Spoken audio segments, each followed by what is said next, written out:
empezamos. ¿Se ve bien? Vale. El otro día estuvimos aquí en la memoria episódica. Memoria a largo plazo, que eran las memorias declarativas de memoria episódica. Y hoy nos vamos a ir a la otra parte de la memoria episódica, que es la memoria semántica.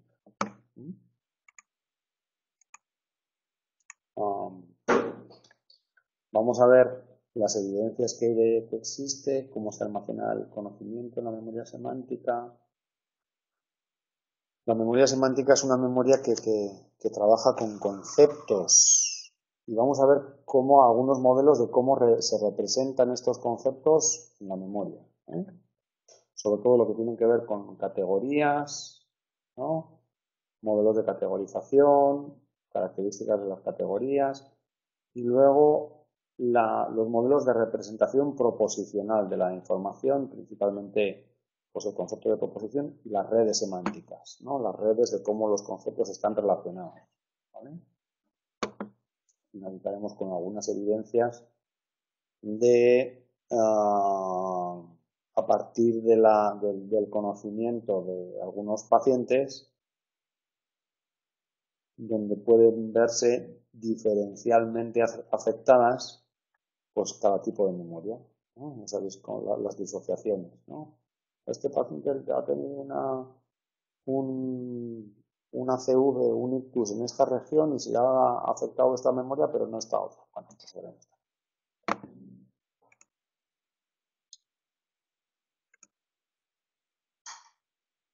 Entonces, como decíais antes, la memoria autobiográfica, la memoria episódica, guarda información de conocimientos que podemos manejar en primera persona. La memoria semántica contiene conocimiento general de lo que sabemos sobre el mundo. Los hechos, conceptos, lo que sabemos sobre el lenguaje, las asociaciones de palabras, las connotaciones, los conceptos, los símbolos, las asociaciones. Es decir, todo el conocimiento que vamos acumulando a lo largo de la vida.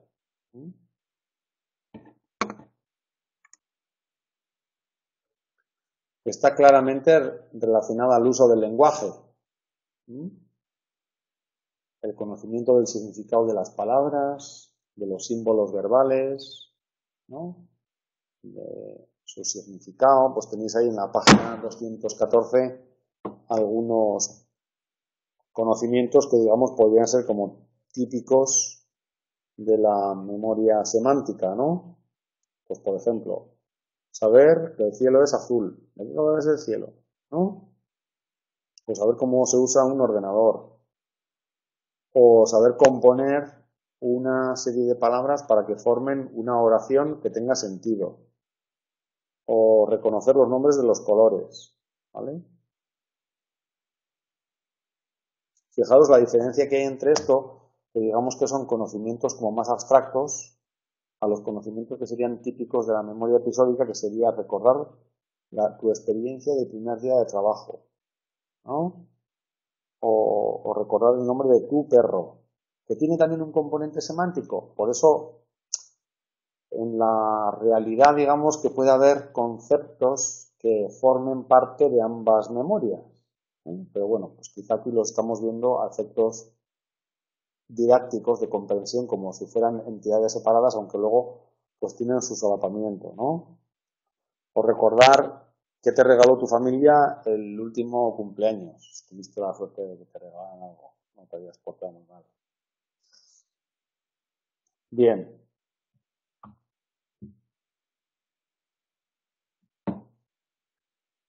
Bueno, así que este conocimiento, a diferencia del episódico, no está ligado a experiencias, o a conocimientos específicos. Probablemente ninguna de vosotras se acuerda, si no me vais a dejar muy sorprendido, ¿dónde estabais o qué hacéis cuando os aprendisteis la tabla de multiplicar del 6? ¿No? ¿No, verdad? Bueno, ya me quedo más tranquilo. Bueno, fijaros que se ha encontrado para ver su existencia, ¿puede haber una memoria semántica diferenciada de la episódica?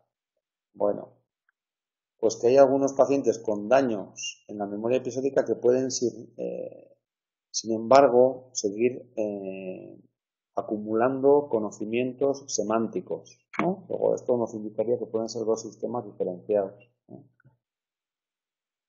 En este trabajo, ¿no?, con 147 pacientes que tenían afectación episódica, pues tenían un mejor funcionamiento semántico, ¿no?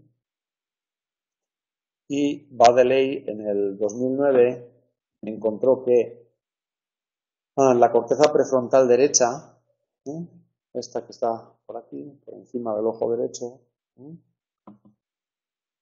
tiene una mayor afinidad, ¿eh?, para la codificación y la recuperación de imágenes de memoria episódica, ¿no?, y no tanto por la semántica. Luego, esto nos hablaría de que podría haber como una biología subyacente y que sea específica de cada una de estas redes, ¿no? Bueno, es muy importante en el almacenamiento de la información semántica la organización. Es decir, esto tiene una clara derivada para los estudiantes, ¿no? ¿Cómo te vas a organizar el contenido de lo que te vas a aprender? Pues si te lo aprendes todo en plan papagayo y no eres capaz de organizarlo de alguna manera, estás apostando a un peor rendimiento, ¿no? Luego, aunque sea de tu manera subjetiva, es muy interesante y facilita el recuerdo cuando somos capaces de organizar la información, ¿no?, de la manera que sea en nuestros almacenes de memoria. Volveremos un poquito después. Bueno, un componente muy importante de la memoria semántica son los conceptos, ¿no? ¿Qué es un concepto? Pues digamos que sería como la unidad principal, la unidad básica del pensamiento. Desde luego tenemos que reconocer que tiene un valor abstracto, un concepto, el concepto de frío o de calor, el concepto de arriba o abajo, ¿no? Lo podemos representar, pero es un concepto abstracto, aunque tiene un valor semántico porque le podemos atribuir un significado, ¿no? Y si damos un salto más, imaginaos que esto lo podríamos definir como si fueran círculos concéntricos, ¿no?, agrupando de una manera más amplia, en un conjunto más amplio al concepto, estaría el concepto de categoría, ¿no? Que podríamos decir que una categoría es una clase de objetos que tienden a agruparse. Realmente, categorizar, fijaros, ¿no?, es tratar de manera similar lo que realmente es diferente.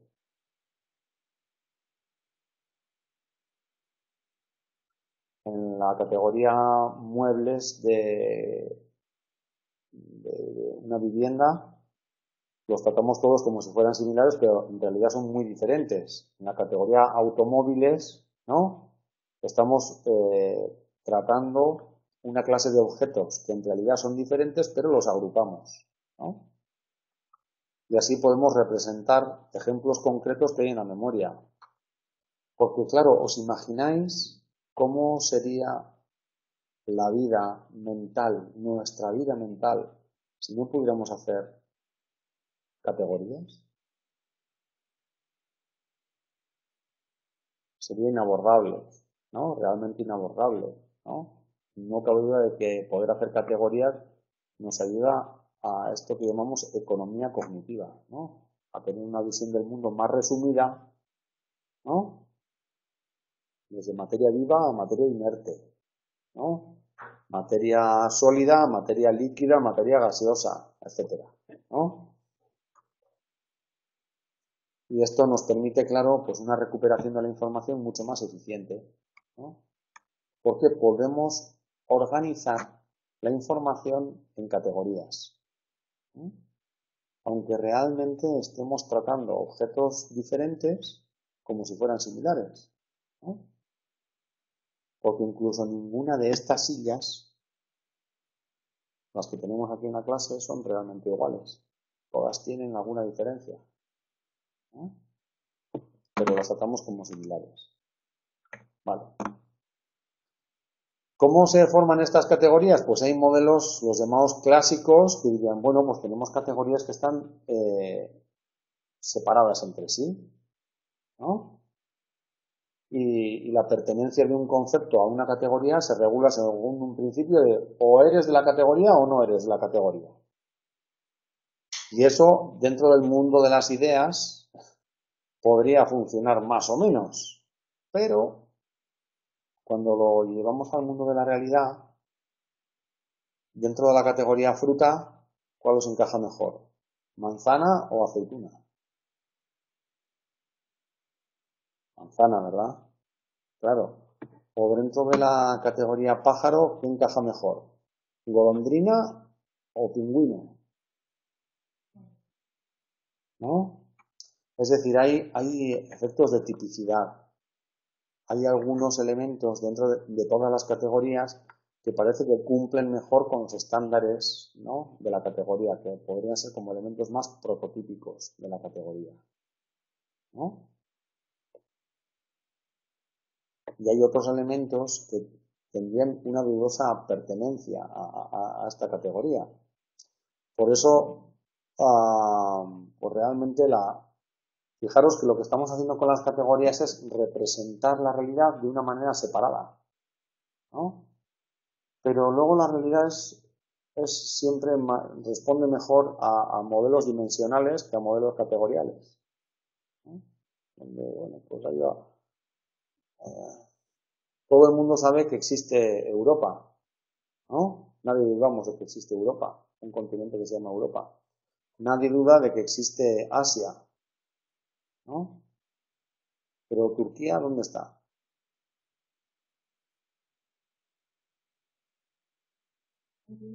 Claro, ¿no? Pues así es esto de categorizar, ¿no? Bueno, entonces tenemos un modelo de establecer categorías que serían los modelos clásicos, ¿no? Luego otro modelo que sería, digamos, desde el punto de vista de los recursos cognitivos más costoso, sería el modelo de ejemplares, ¿no?, donde las categorías se representan por descripciones separadas de representantes particulares. Casi habría tantas categorías como elementos, ¿no? Y en este modelo de categorización existe como una menor abstracción de las características comunes de cada uno de estos elementos, porque cada uno podría ser un ejemplo, ¿no? Pero claro, esto requiere una enorme capacidad de almacenamiento. Porque aquí, por ejemplo, tomamos más en cuenta lo que diferencia a cada ejemplar del otro. Y otra manera de establecer categorías es a través de prototipos, ¿no? Los prototipos serían casos o ejemplares que cumplen, digamos, de una manera más absoluta o fidedigna o más completa las características de las categorías que otros, ¿no? Por poner algún elemento, alguna categoría así, si os hablo de una categoría, ¿no?, que sería independentismo, ¿se os ocurre algún prototipo? ¿Se os ocurre? Sí, ¿no? Si os digo la categoría corrupción, ¿se os ocurre algún prototipo? ¿No? Bueno, si os digo otro que tiene menos compromiso. Una categoría que no es muy metrosexual. ¿Se os ocurre algún prototipo? ¿Qué diríais?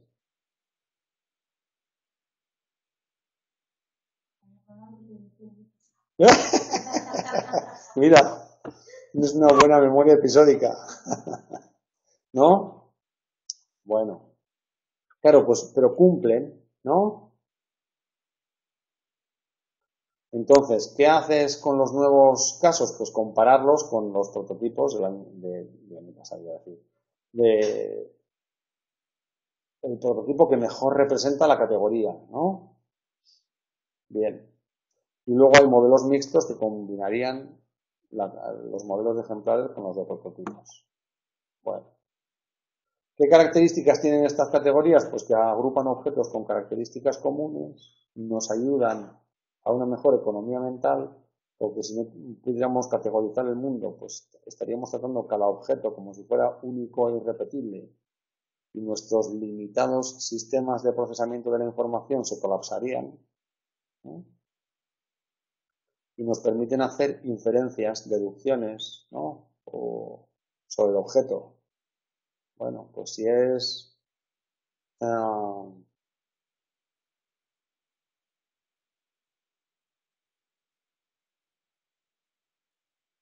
es grande, podríamos inferir, aunque sea arriesgado, que puede ser pesado, ¿no?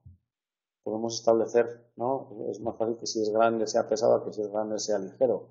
Quizá no, pero podemos empezar a hacer inferencias, ¿no? Vale. Bueno, y luego están las categorías naturales, las que utilizamos en la vida cotidiana, ¿no? Referidas a objetos, a eventos, acciones, y tienen mucho que ver con su semejanza a nivel perceptiva. Por ejemplo, objetos, ¿no? Grandes, pequeños, cuadrados, triangulares, eventos multitudinarios, ¿no? Etcétera. Bueno, y aquí lo que estamos es representando propiedades que pueden correlacionar unas con otras. Pues si eres un animal con pulmones es más fácil que seas terrestre, y si tienes branquias, pues probablemente eres acuático, ¿no? Aunque quizá no tengan por qué corresponderse al 100%, porque estamos categorizando y siempre la categoría es un manejo mental. Luego siempre están los animales, ¿no? Que son acuáticos pero tienen pulmones. Y podemos hacer categorías pues que incluso tengan un carácter supraordenado. ¿Qué quiere decir esto? Pues que vamos a manejar ejemplares que son poco similares entre sí. Un cuadro y una silla realmente que tienen físicamente en común, poco, pero bueno, todos son muebles, ¿no? Podríamos hacer categorías subordinadas solamente eligiendo elementos que sean más similares entre sí, por ejemplo, cualquiera de estas sillas. O categorías de nivel básico donde están reflejando la estructura del medio, ¿no? A partir de la experiencia cotidiana, ¿no? Pues el hacha. Y a partir de aquí podemos extraer prototipos. Y ya vemos entonces que organizar estos conceptos en categorías es una tarea inherente, ¿no? Nos sale fácilmente, automáticamente, ¿no?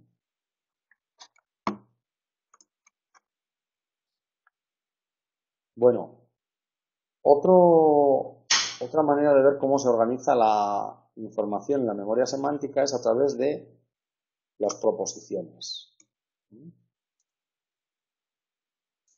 Las proposiciones serían,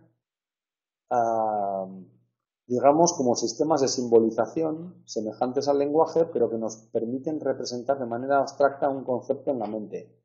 Fijaros qué definición tan abstracta en sí misma, ¿no? Es que estamos hablando de cómo representa la mente la información, ¿no? De esta manera de proposicional, ¿no?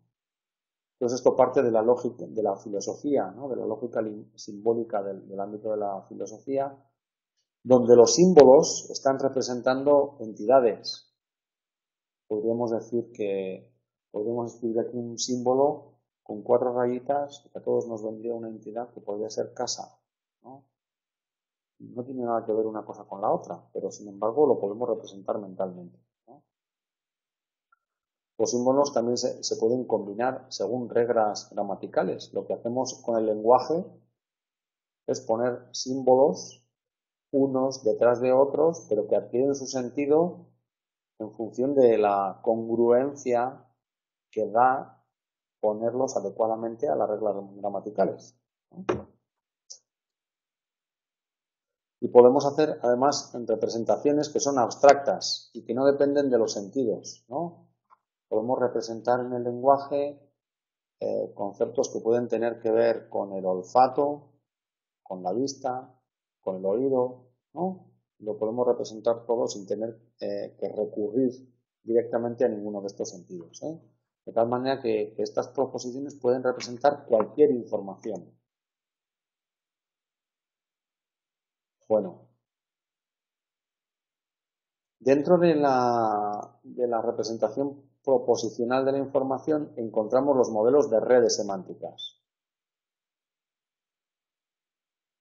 Los modelos de redes semánticas vienen a representar cómo está organizada o representada, valga la redundancia, la información en la mente, ¿no?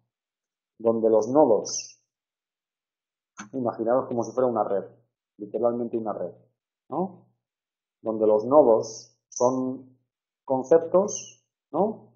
Y las conexiones entre cada nodo son relaciones entre los conceptos, ¿no? Y aquí tendríamos, por ejemplo, el concepto de pájaro, ¿no? Aquí, el concepto de canario, aquí, y aquí la conexión de que el canario es un pájaro, ¿no? ¿Vale? Entonces las palabras estarían de alguna manera organizadas a modo de un diccionario dentro de nuestra mente, ¿no? Y estas palabras o nodos estarían unidas por medio de proposiciones, ¿no? Es un, se combina con. ¿Habéis hecho alguna vez un mapa conceptual para estudiar? ¿No? ¿Qué ponemos en el mapa conceptual?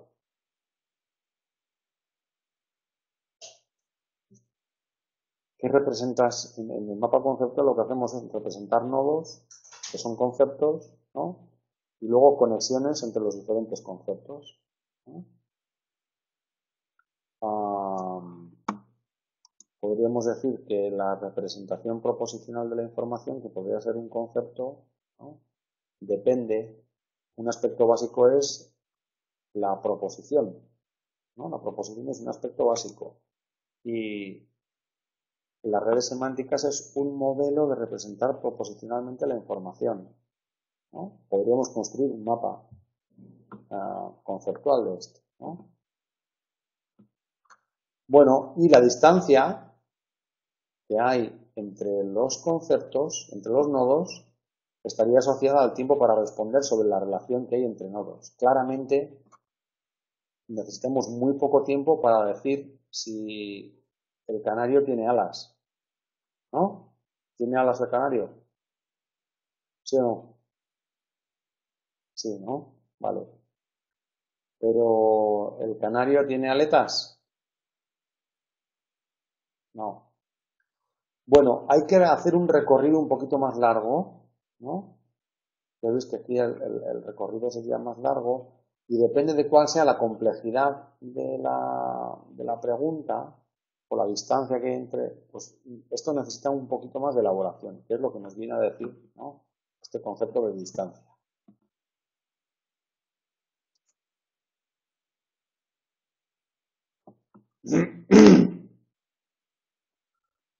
Bueno, nuevamente, este modelo proposicional de redes semánticas, pues conceptualmente puede quedar muy claro, pero pasa un poco como lo de las categorías, ¿no?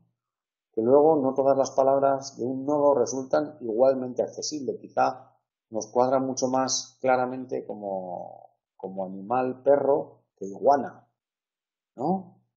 Es decir, hay ejemplares de categorías que se identifican antes a un nivel más bajo, más básico, con menos abstracción, y otros a un nivel más alto, ¿no?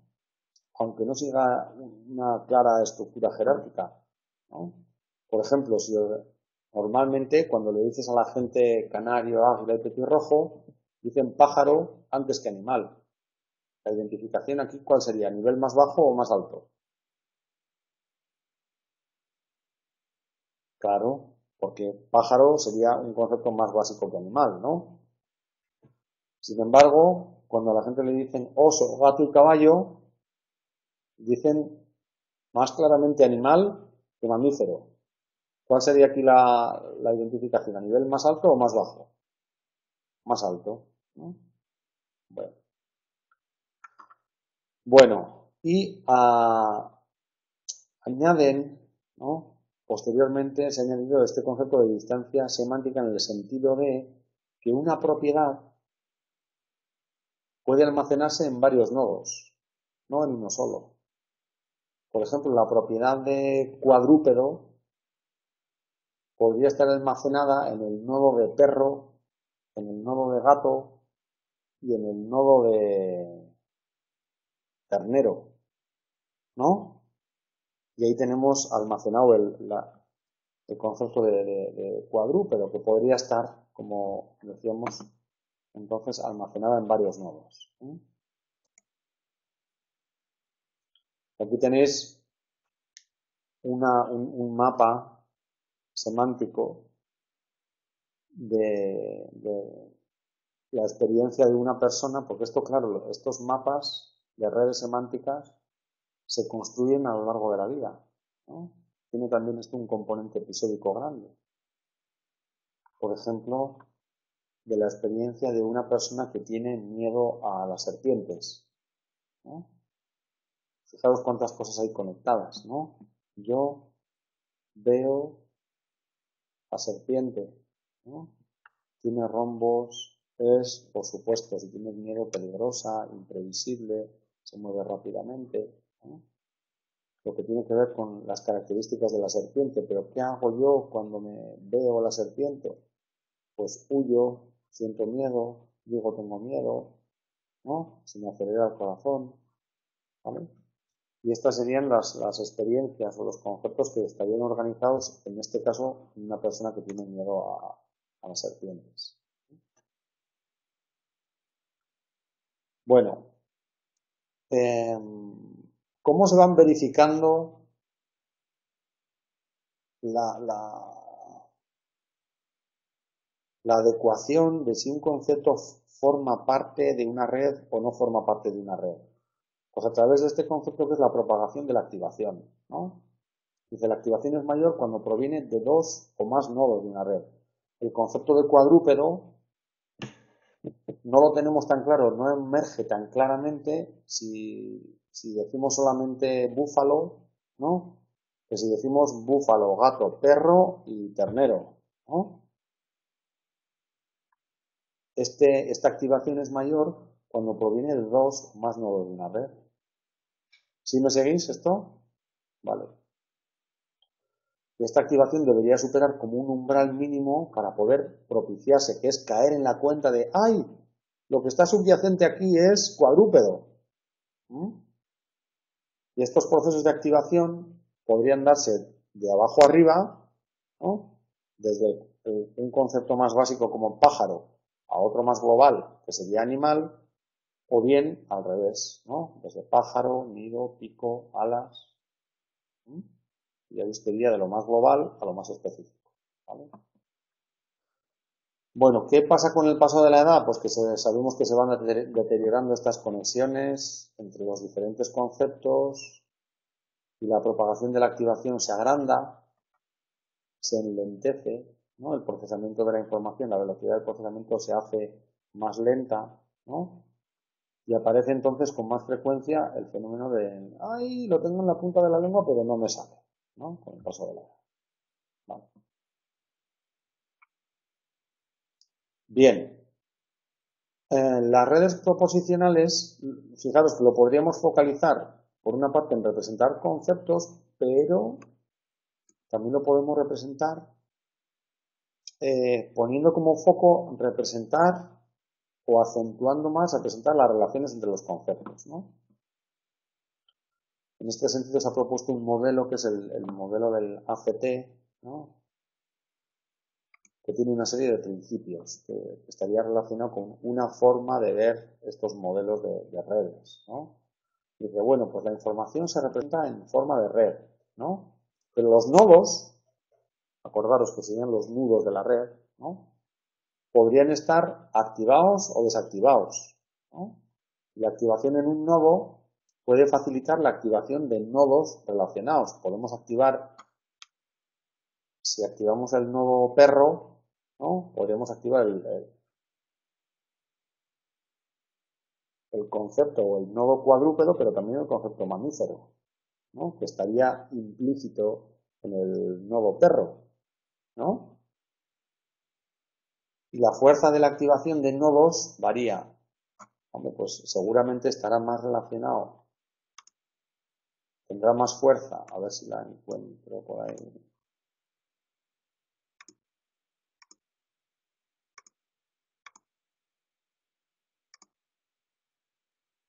¿No? El concepto de fruta está más relacionado con manzana que con aguacate, ¿no?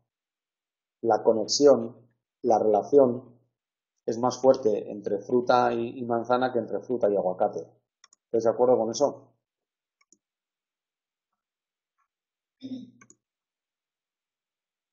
¿Vale? La fuerza de activación de los nodos varía. La fuerza del nodo también varía si se asocia, perdón, con otros nodos. Bien. Y esta propagación de la activación, ¿no? Fijaros que estamos viendo cómo se relacionan unos nodos con otros, depende por una parte de la intensidad y del número de conexiones que salen del nodo. Cuanto mayor sea el número de conexiones, cuantas más características tenga ese nodo, ¿no? Más lenta va a ser la respuesta, más tiempo va a requerir, porque estamos procesando más cantidad de información, ¿no? Vale. Y teniendo en cuenta que la cantidad de nodos que pueden activarse en un momento dado es limitada. ¿Por qué es limitada? Pues porque tenemos una capacidad de procesamiento de la información que es limitada. No podemos activar y procesar, ¿no? La activación de todos los nodos a la vez, ¿no? Acordaros del cuello de botella. Bueno, el modelo ACT de Anderson, ¿no? Incluye, ¿no? Pues dice que podemos representar los nodos de manera abstracta o de manera espacial, ¿no? Lo podemos representar por una parte conceptualmente, pero si os fijáis, una cosa que hacemos con mucha frecuencia es cuando nos hablan de algo, ¿dónde está ese algo? Está cerca de mí, lejos de mí, está arriba, abajo, a la izquierda, a la derecha. Y el espacio y tiempo, las coordenadas de espacio y tiempo. ¿Cuándo pasó esto? ¿Es de ayer? ¿Va a pasar mañana? ¿Está pasando ahora? ¿Puede hacer mucho tiempo?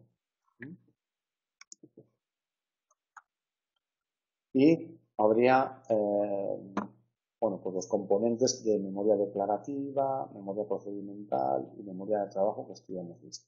Bueno, una manera diferente de representar proposicionalmente la información es a través de esquemas, guiones, ¿no? ¿Os acordáis de que era un esquema? ¿No? Estábamos hablando de unidades de información que estaban relacionadas entre sí y que nos permitían hacer predicciones, ¿no? Yo puedo tener un esquema de cómo funciona un aparato, ¿no? Y tener ese esquema de cómo funciona ese aparato me permite predecir cuál va a ser su funcionamiento, su efecto, ¿no? Hay algunas circunstancias donde podemos representar en forma de esquemas cómo es el comportamiento de una persona, cómo puede ser la dinámica de una clase, etcétera, ¿no? Y nos ayudan a anticipar qué podemos esperar de una situación, ¿no? De hacer inferencias, ¿no? Yo tengo un esquema de cómo es una entrevista de trabajo, ¿no? Y me ayuda a anticipar qué puedo esperar de la situación. Me van a hacer preguntas sobre esto, me van a hacer preguntas sobre lo otro, y a partir de ahí yo hago mis inferencias y empiezo a calcular qué es lo que puedo representar o qué es cómo puedo yo comportarme en esa circunstancia.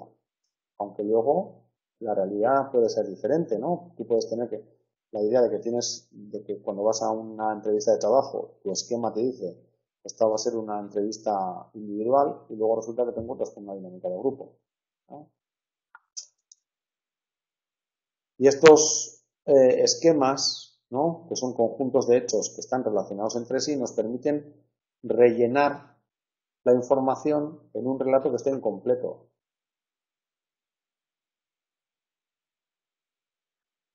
Inevitablemente, si tú ves a dos personas, a dos amigos tuyos, y uno de ellos tiene muy mala cara y ambos se van separados, ¿no? Tu mente va a empezar a hacer hipótesis. ¿Qué es lo que aquí ha pasado? Y va a rellenar, aunque luego preguntes, ¿no? ¿Qué ha pasado? Va a rellenar ese relato incompleto, ¿no? Entonces ha venido una chica a decirme, oye, tengo una mala noticia, no voy a poder seguir en la clase, ¿no? Yo ya me he hecho un esquema. Luego su relato no coincidía con el esquema que yo me había hecho. Me decía, yo había pensado que había tenido alguna mala noticia, ¿no? Alguna desgracia, por alguna razón. Dice, no, es que han salido oposiciones, entonces me voy a tener que dedicar a estudiar las oposiciones, me da mucha pena, no sé qué. Pero inmediatamente yo ya había hecho ese esquema rellenando la información con lo que ella aún no me había contado, ¿no? Y ya veis que esto tiene un uso inconsciente, continuo, permanente, ¿no? Constantemente nuestra mente está anticipando qué es lo que puede pasar en función de esquemas de las situaciones, ¿no?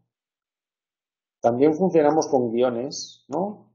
Que es qué tiene que pasar antes, qué tiene que pasar después, ¿no? Cuando entramos a un restaurante tenemos un guión y es normalmente un guión compartido, ¿no? Lo primero que hacemos es preguntar por la carta y pedimos el primer plato y después el segundo, no pedimos el postre, lo primero, ¿no? Porque tenemos un guión ordenado. Bien, ya para ir acabando, vamos a ver, nada, dos pinceladas de cuáles pueden ser los correlatos neurales de la memoria semántica, ¿eh? ¿De dónde se obtienen estas evidencias? Pues a partir de sujetos que han padecido algún tipo de enfermedad o lesión cerebral, y observando dónde está esta localización de la lesión cerebral y cuál es el déficit que se observa y que podemos empezar a correlacionar con la lesión.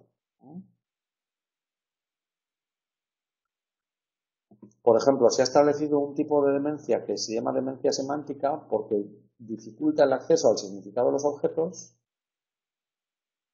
¿no? Pues el abuelico o la abuelita que le enseñas la cuchara y ya no sabe cómo se llama, ¿no? Pero sin embargo sabe cómo se usa,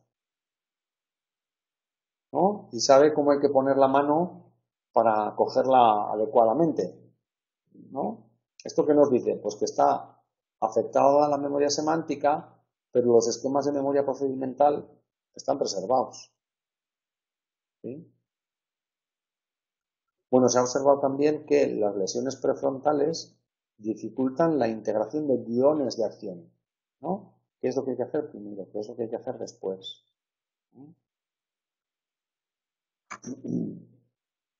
Y hay pacientes neurológicos, por ejemplo, que ven afectado el conocimiento semántico para categorías específicas, como por ejemplo, seres vivos o seres inertes. Vale. A través de técnicas de neuroimagen funcional, acordaros que la imagen funcional es la que nos permite obtener información de qué circuitos del cerebro se ponen en marcha al hacer qué tipo de acciones. Bueno, pues cuando estamos conociendo una acción, un movimiento, la red que se activa es diferente a cuando nos planteamos para qué sirve, para qué, cuál es la función de lo que sea, ¿no? Al representar acción se activan redes frontoparietales, ¿no? Frontales y parietales, y al representar funciones se activan redes en la corteza temporal.